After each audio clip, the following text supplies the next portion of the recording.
en un lugar de La Mancha, de cuyo nombre no quiero acordarme. It is a truth universally acknowledged that a single man in possession of a good Aujourd'hui, fortune maman est morte. Ou peut-être hier, je ne sais pas. Welcome to the Spoken World Podcast. I'm Christopher Keneally. In Madrid at Parix Audio Day, Nathan Hull of Beat Technology guided the audience through a multilingual world tour of audiobooks. The series of presentations and group discussion included Videl with Germany's Bookwire, Liza Faja of Editis in France, Raúl Pérez with Spain's Grupo Planeta, and Carlo Carrenho, a market analyst for the Nordic countries based in Stockholm. The Spoken World is featuring recordings of presentations and discussions from the Parix Audio Day conference, which brought 250 professionals and 40 speakers from 10 different countries together in Madrid to consider the current state and the near future of audiobooks. Thanks for listening, and please subscribe to the Spoken World podcast so you won't miss a single edition of the program. It's a privilege to sit and moderate a great panel. We're not going to go to lengths to explain everyone. Hopefully you know everyone, but there's more value in what we will talk about. This was going to be around the world in 5 languages, but unfortunately Miriam from Italy has been taken ill and can't be with us, so it'll be in 4, but we'll get more packed in.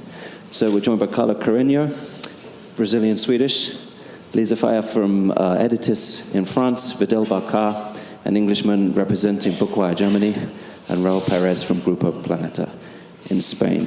I'm not going to do much talking now until the discussion at the end, so I will just hand over to our first speaker. Each of our speakers will give you some insights into the language that they will represent, and then we'll sit down and have a discussion on a few key topics on that. But please do think of a few questions that we can put to this group while we're together for the one time only. So our first speaker, please.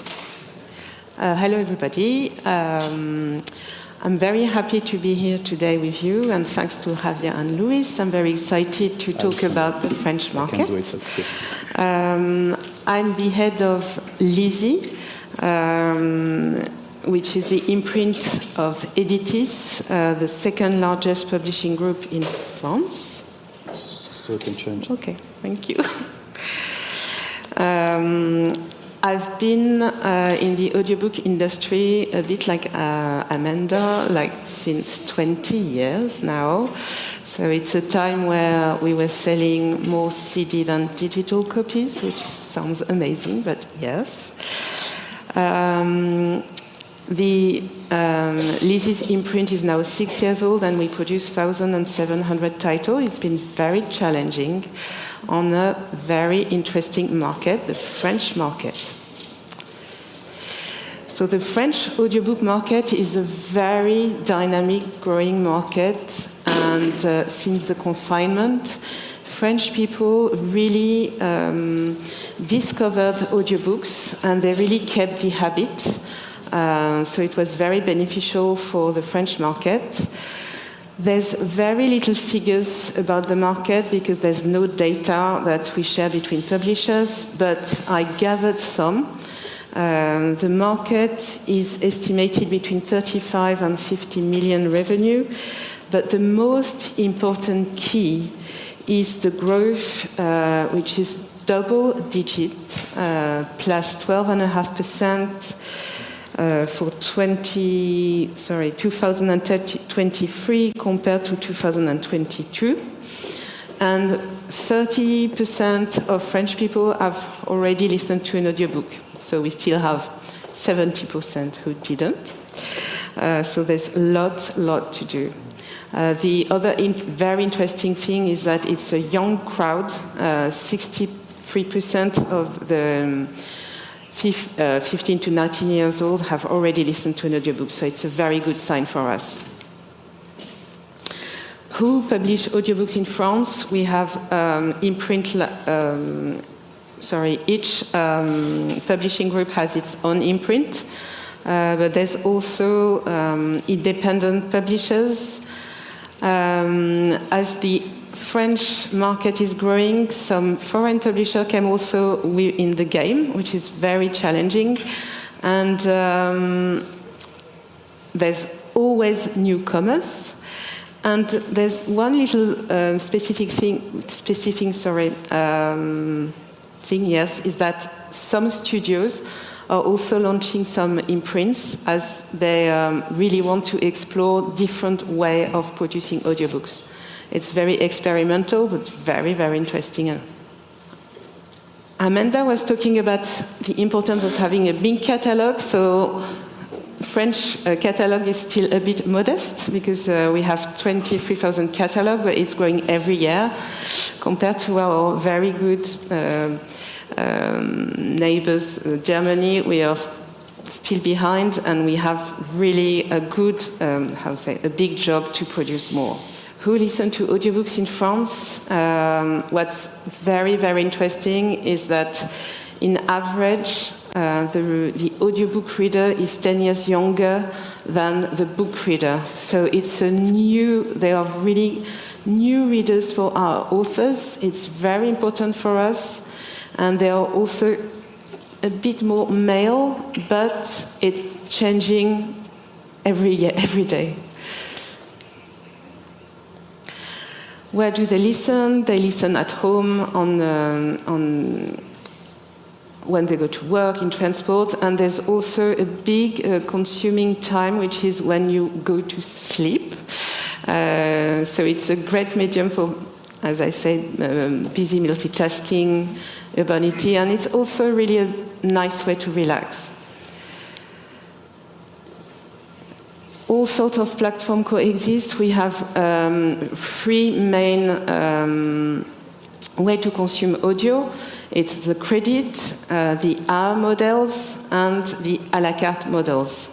And I'm going to deep dive a tiny bit within the hourly model, which is when you buy a certain amount of hours and then you unlock it and then you have to consume it during the month.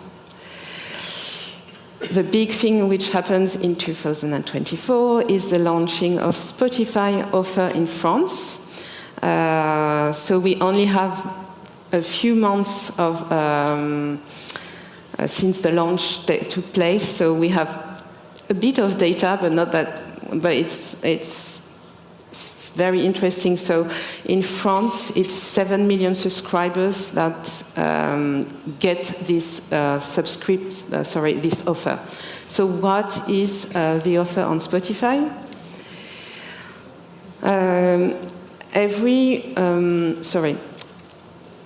It's the people who subscribe to the premium subscription get 12 hours included within their subscription. They have access to 15,000 French titles, but also to tons of titles in multilingual.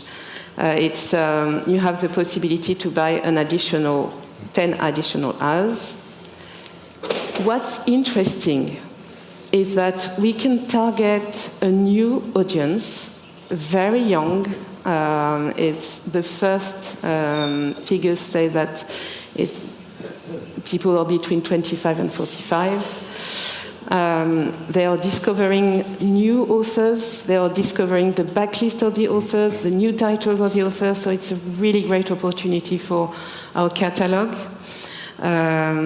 There's a very different curation on Spotify with what they call playlist. It's very interesting. You can mix lots of topics. And it's also a very good thing for short titles. And I'm running out of time. Focus on genres. What sells best is thrillers, definitely thrillers. And romance is growing. Science fiction is growing as well. I will go very quickly on that because there's a focus on children's audio later on, but it's really a device market on the children's section. And what's very important for us as well is marketing, because we still have to convince people to listen to audiobooks. So we work a lot with our authors, we explain the practice. We work with influencers. We work we do podcast campaign, cross-posting with the paper format, and Yeah, and we work a lot with the authors to show how we record their audiobooks. Gracias.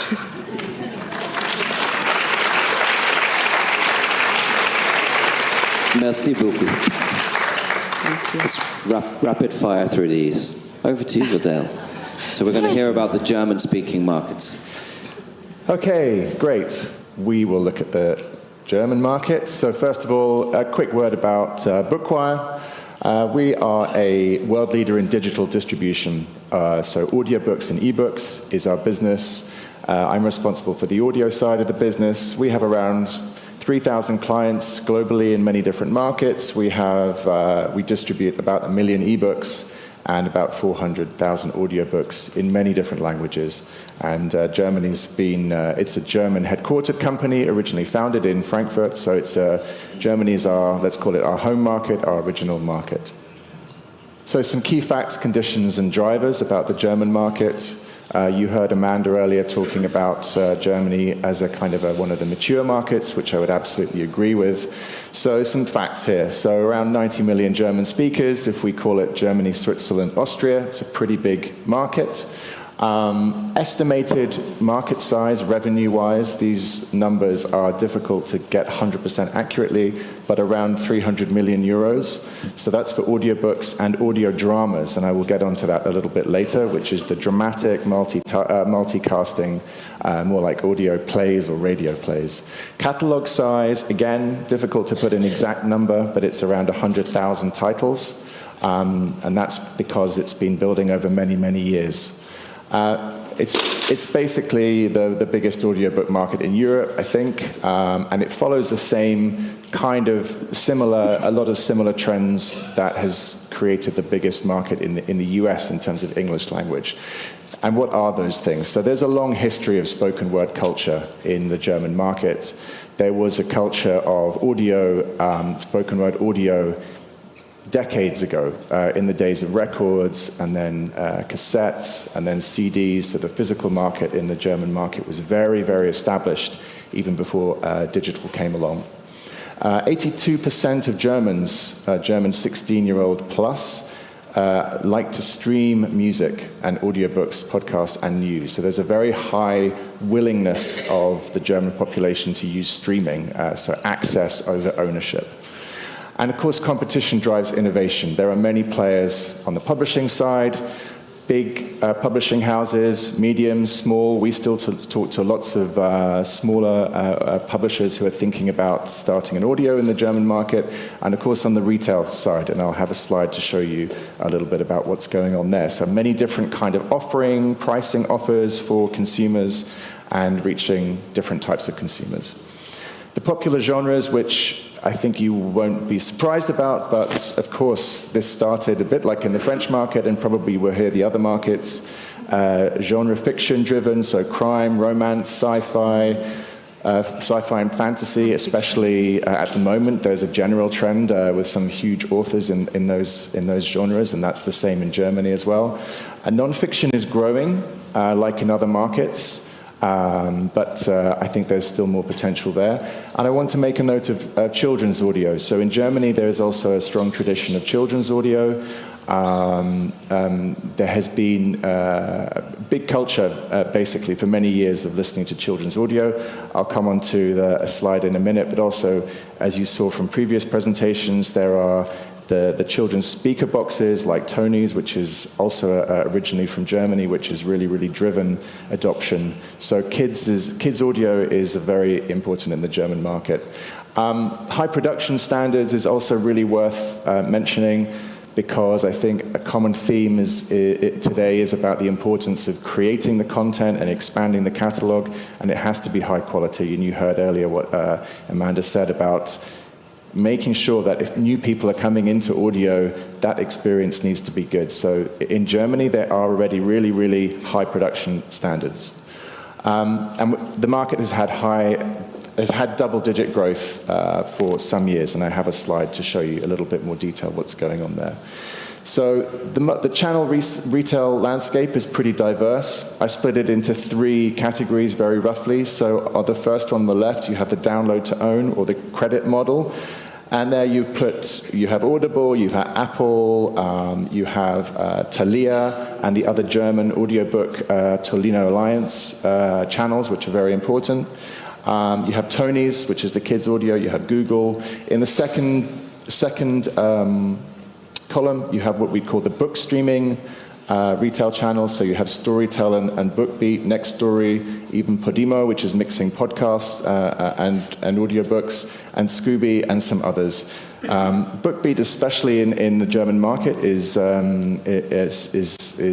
become very successful, is invested quite heavily, and it's one of the really relevant channels. And then at the end, you have the music streaming channels. So that's very interesting, where actually there's a lot of audiobook business and a lot of consumption happens on Apple Music, it happens on Spotify, happens on Deezer, happens on YouTube and Amazon Music as well. RTL Plus, which you can see is, RTL is part of the Bertelsmann Group. It's a big TV channel network, and they have a cooperation with Deezer, so they have their own audiobook offering. So you can see there are lots of different ways of consuming audio, depending on who you are, what kind of offering you want. So this is from the consumer side, and I'll just explain. This is about the question was, where do you like to listen to audiobooks and audio plays? And you can see the strong preference comes from Spotify, comes from Google, which actually really means basically YouTube. It means Audible. The fourth column is libraries and the radio, and then you have some others. Of course, you have Apple Books, Audio Now, BookBeat, and Deezer. I'm running out of time. Okay, this is an important slide. So overall, January to June last year, there was a 6% market growth.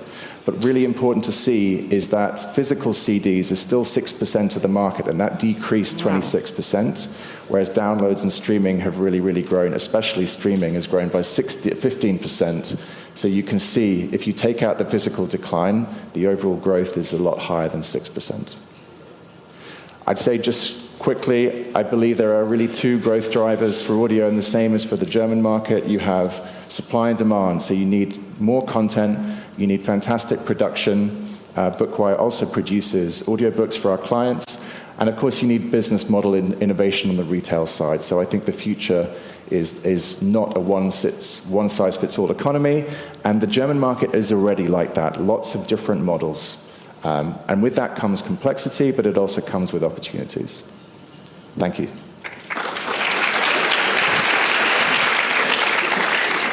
Vielen Dank. I'm going to hand over to Raúl Pérez. Thank you. So good morning, everybody. I'm here to share some figures and thoughts about the Spanish language market. And of course, the first idea that comes to our minds is that we are facing a very big opportunity as we are addressing a 600 million people community, which is huge, of course. And if we have a closer look to that community, we'll see that the 500 million people are native speakers. More than 40 million people speak Spanish at home in the US. So the opportunity, as we say, is huge. So having said that, one may ask, how big is the market? The problem, of course, is that there is no obvious answer, as there is no enough public reliable information. But an educated guess, based on our internal data, our sales through Spotify, Audible, in the US and in all the platforms in Spain, will suggest that for Spanish-based publishers, I'm not talking about American publishers here, 80 to 90% of revenues will come from the US and Spain in similar proportions, and the rest from LATAM. Of course, we have to take into consideration that we are mixing different business models here, and as publishers, we tend to miss the whole picture because we tend to overlook platform revenues. We should try to estimate, to assess the market in terms of customer spend, of course, and then the figures will be easily twice as big, at least, as we think as publishers. But in any case, we have really a big global opportunity, but it demands different strategies, as we have, as we said, different business models and different realities in each of these regions. If we look to Spain, there is reason to celebrate, as the adoption of the audiobook has been really fast, and we are facing now a significant market for Spanish publishers. But we have to say that sometimes success comes at a price, As we all know, the market was built around the all-you-can-listen model, which was probably the wise decision to make when you need to build a market from scratch. But all-you-can-listen means as well lower revenues per listen than in credit and a la carte markets, and lower revenue per listens with high-cost production can easily translate into entry barriers for small and medium publishers.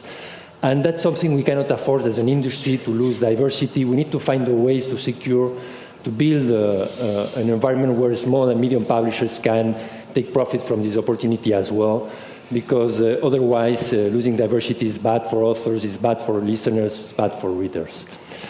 If we, sorry, that was the animation.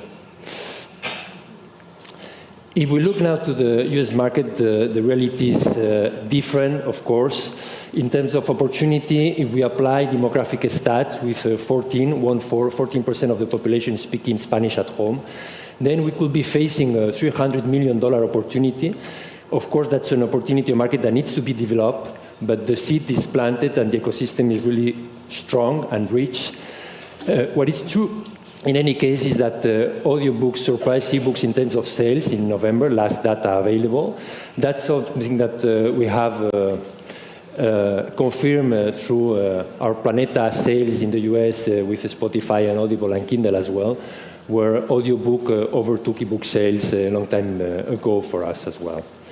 So with all this context, we may be facing different challenges. The first one is obvious, of course, is production. Production in an environment where production is costly, and not everybody has the means to produce. To have these big catalogs, you need to compete in this kind of environment. The second challenge, of course, is related to the previous one, and in terms of rights, and operating in an all-you-can-listen environment, it's not always easy to get rights from American and British rights holders, because they tend not to appreciate the all-you-can-listen model. So that's an additional challenge we Spanish-based or South American-based publishers need to solve. And then I would like to outline 3 more challenges that probably go beyond the Spanish language market itself, but I think it's relevant. The first one will be how to compete in what we call a discovery, a YouTube environment. And to understand this kind of challenge, I mean, let's have in mind the difference between Netflix and YouTube, for instance, beyond the fact that one is free and not the other one. Netflix operates in each market with 7,000 to 8,000 titles. That's a competitive offer. Audible has almost 1 million titles.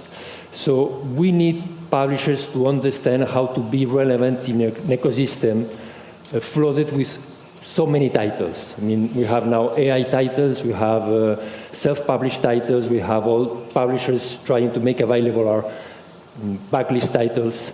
So that changes completely the way we have been competing, and that's a challenge we need to solve. A second challenge will be related to the fact that we need to acknowledge that platforms, in order to compete, to differentiate themselves other than in price, they've become publishers as well. And because they apply different economics than we do publishers, sometimes they are able to outbid what we publishers can offer for rights as well. So we need to manage this ambiguity. I mean, it's not necessarily bad, but it's a game changer in how the value chain was organized in the book business traditionally. And the last challenge will be for publishers, maybe, to start looking at the audiobook as something more than just a fancy byproduct of the book, and start competing really in the economy of attention. No? I mean, aiming the audiobook market itself, the audio market itself, I wanted to say, and not sticking strictly to the book market, which is it's mostly a print book market with smaller boundaries and limits. So the potential could be really higher if we really started operating under this vision. So I try to stick to time. Still have 30 seconds left. You saved us the time. We've regained time. So thank you. Thank you, Raúl. Gracias.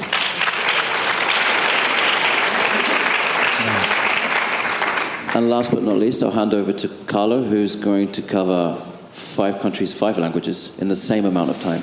So, plus 14 seconds. Yes, I'll try to just jump into it. I'll cover the 4 Nordic countries, and if there's time, Iceland. Just for Nathan, because he gives a hard time, I don't have Iceland in my presentation. So there you go. So some Swedish basic stats. Most important, we have 300,000 moves. And I would say from a Brazilian point of view, we have one decent footballer that was Zlatan Ibrahimovic. And the market size is almost €500 million. That's the whole book size.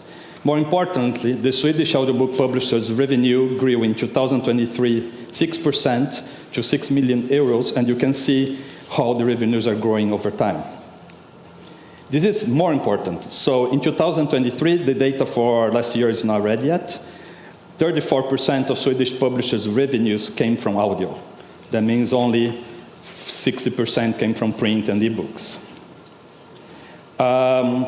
There is some data available from Q1 to Q3 last year, and that's interesting because the sales, that's consumer price, that were 25.5% of the market for streaming audio, were last year, at least until Q3, already 28.7% of the market, so it's growing steadily.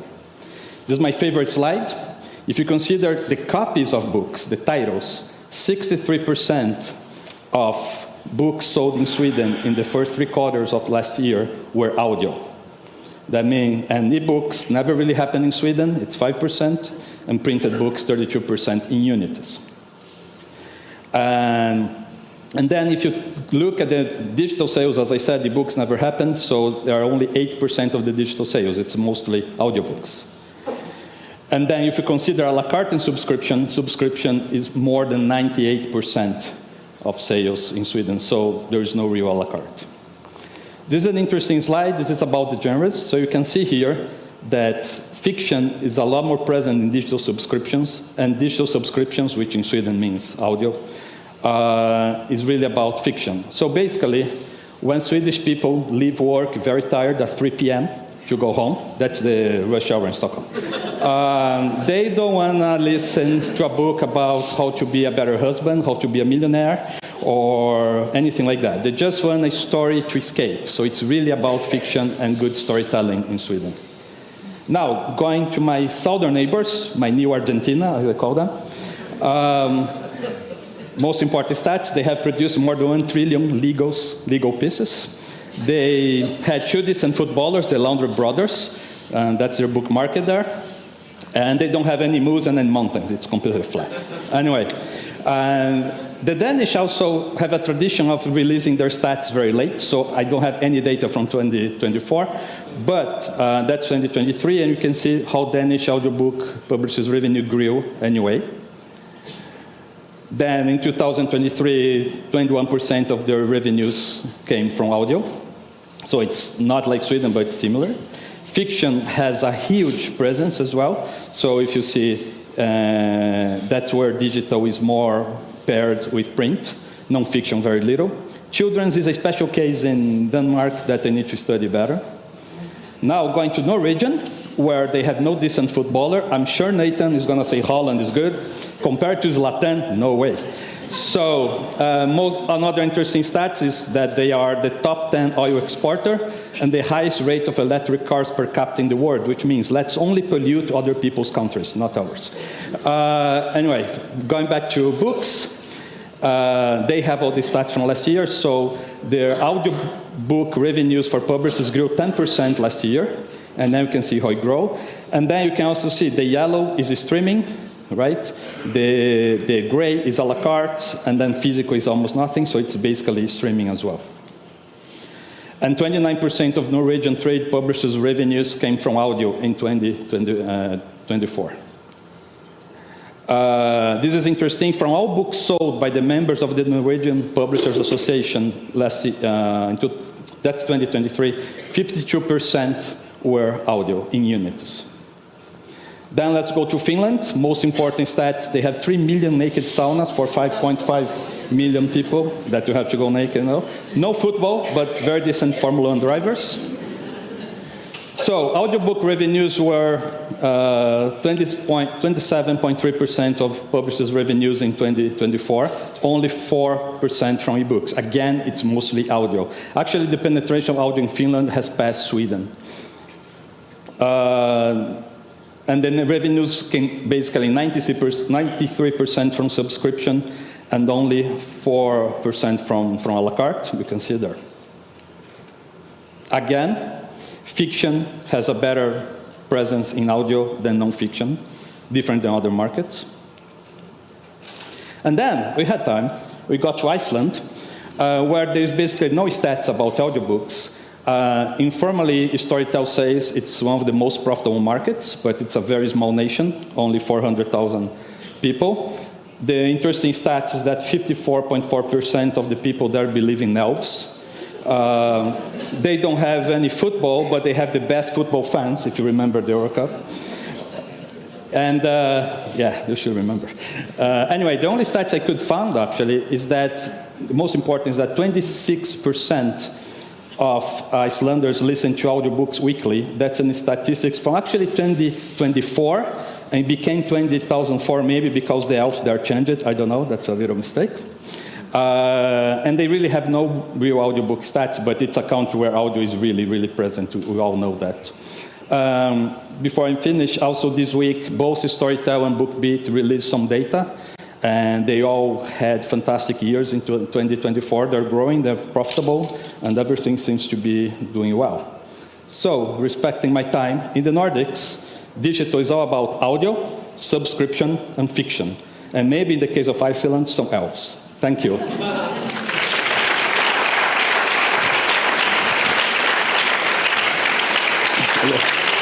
Obrigado. And I think it needs to be said, as I travel around with my company, Beat Technology, and we'll go to all sorts of markets looking to partner and launch with new things, one of the most common factors that people come back to me and say is, we're not a huge market, or we're only this, or we're only that. And then you look at the statistics from the Nordics, all of these countries are tiny. Not geographically necessarily, but in terms of population, and certainly in terms of language population. And to say they outpunch their weight would be a huge understatement. So anyone that comes back and says, oh, we're in, I'm not going to name any countries, but we're in this huge market with 100 million speakers, I will always point them to one of those 5 as an example. Anyway, we touched a lot in your slides, Carlo, on genre, which I think is an interesting point, because largely speaking, people say, oh, it's always the same things. But I know there's a lot of emerging things coming out. Liza, you and I have spoken. There's some interesting things you've been looking at genre-wise. You want to touch on that a little bit? Yeah, when the market is changing very fast, non-fiction was very big at first, and then when now in France the market is growing, and thrillers is getting very big, but also we can see romance and non-fiction. Romance is quite challenging because you have to do some very good recording. The author have very big communities, and they really can see the characters in their mind, so you have to be very careful with the quality. And in my team also, we have a very interesting stories because we spotted a niche genre, which is called the lit RPG. And it's actually, we were an audio team, but we decided, because this genre was not in France, we decided to launch a paper book, ebook, and audio imprint in France on top of our audio imprint. So it's another adventure, but we launched already 3 books in this genre, and it's how do you say it? It's a great result. So it's very important to really think where the market is going and how fast it's changing. Thank you. I was really fascinated, Videl, on your stats for the German markets, and there was a lot of references to Spotify, quite understandably. Yet Spotify isn't yet in Germany as other markets might consider it, because Amanda touched on the launch of Spotify in the English-speaking markets. We know it's gone into France, it's in Benelux, but it's not yet in Germany as we know it. So do you want to explain a little bit more about what that actually means, just for some clarity? Absolutely, that's a really great point. So in the German markets, So Spotify exists primarily, we all know Spotify as a music service and maybe more and more recently as a podcast service. And they announced something called Audiobooks in Premium in, I think, 6 English language markets, and now also in France, and I think in Benelux, which means it's as you would expect. There is an ecosystem or an environment within Spotify, and you only see audiobooks, and there's merchandising and all of those things that you would expect. In other markets, that doesn't exist yet. Maybe they will launch in other markets, but in Germany, so there is no special place for audiobooks in Spotify. Audiobooks exist as if they were music products, more or less, within the music environment. They go into Spotify in a music feed, and that's something that happened kind of organically in the German market. It's been happening for, I would say, probably almost 10 years. Started, I think, as a more or less a kind of a trial from some of the publishers, and surprise, surprise, consumers liked it. So it's grown and grown, and so actually not all of those 100,000 roughly titles, they're not all in Spotify. Because it's a kind of completely unlimited offer. There's no 12 hours limit a month like there is in France. What you see is a lot of children's content in there, specifically, and I think that benefits from a lot of repeated listening, because that's typically what happens for children's content. But there's a whole ecosystem built around audiobook discovery in Spotify in the music environment, which is all about playlists, because that's what is there for music. So audiobook publishers have learned how to kind of take that as their marketing tool and discovery. So that's at the moment, that's how it works in the German market. Thanks for clarifying. And then to Raúl and Carlo, in 2 very different markets, neither of which officially have an audio stream for Spotify yet, and without disclosing anything, of course. But what are your feelings on the possibility of Spotify arriving in the markets that you've represented here, where there may be challenges around the nuances around how companies can operate, or in the Nordics case, it's just so almost oversaturated with opportunity already for publishers? What do you want to... Carlo. Well, I'll quote Peter Messer from Storytel, because in every investors call, they ask this question to him about Spotify coming. And his view, and Storytel's view, is that it's really going to just raise the tide. And actually, even in the Nordics, it could create, get some new people in new markets. So I think that when, or if Spotify goes to the Nordics, it's going to be big, better, and maybe instead of 63%, it's going to be 80. I don't know, but I think it's. I kind of listen to Peter. He has better data than me to say that. So. And Raúl, any comments on Spanish language? Yes, of course. I mean, they are active in the US. We've been working with them for more than 1 year so far, and we are satisfied. They're growing 3 times faster than their competition. Of course, the departing point is lower, but they're doing their best. And the obvious point here is that they are adding new listeners, customers to the market, as they are enlarging the category. So it's great. So once they decide to come to Spain or Mexico, whatever they decide first, that would be good news for everybody, I think, in the industry. They will work in making the industry bigger. Thank you. Raúl, you also, I like the comment you made around building an ecosystem for small and mid-sized publishers too. And then you also commented around low income. Yeah, like the potential low income around listenership. And I wondered, we'd be neglecting things if we didn't also talk about AI. And I know it's going to be spoken about a few things. But in the markets that you represent, where some of them are smaller, there may be economic challenges, the catalogs may be slightly smaller, but the potential's so big. What could the potential benefits of AI-produced audio be in your markets in particular? I think the trade-offs are obvious. On one hand, AI can make available backlist titles and niche catalogs. And because in Spain we lack this tradition of audiobooks, everything has to be almost done yet. 30,000 titles is a lot, but in terms of the print book live catalog, which is huge, hundreds of thousands of titles, everything is left. So AI, it's an excellent tool because AI is good enough now for most of non-fiction genres and some niche fiction. But it can work the reverse way as well. I mean, it's an entry door for everyone who wants to narrate an audiobook at home. That's why we had this comparison with YouTube, which democratized broadcasting, of course. But then branded good content had to make itself valuable in this ecosystem. So AI, it's excellent, and in an all-you-can-listen environment where revenues, I didn't say they were low. I meant that they are lower than in credit and a la carte. And so it's more difficult to recoup production costs. So you cannot always afford to have premium human production for everything. That would be ideal, of course, but it's not always viable. So in order to have everybody on board, every significant small and medium publishers, we need that, and making available these backlist titles with long life cycles, but a small amount of listens maybe on the first couple of years. AI is an excellent tool, sure. There's a lot happening in our space, right? And we're all gathered here today because we're all excited by it. We're all lucky to be working in it. What do publishers, there's a lot of other players, so we've touched on the platforms are creating their own stuff, there's user-generated stuff, the retailers are creating.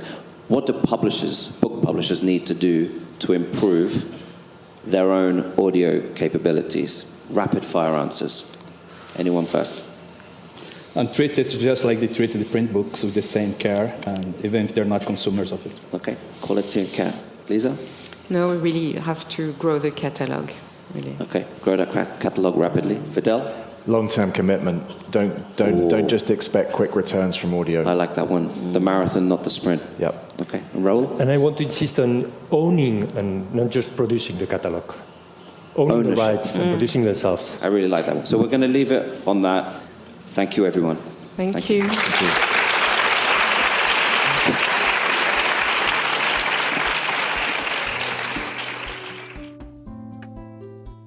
That's all for now.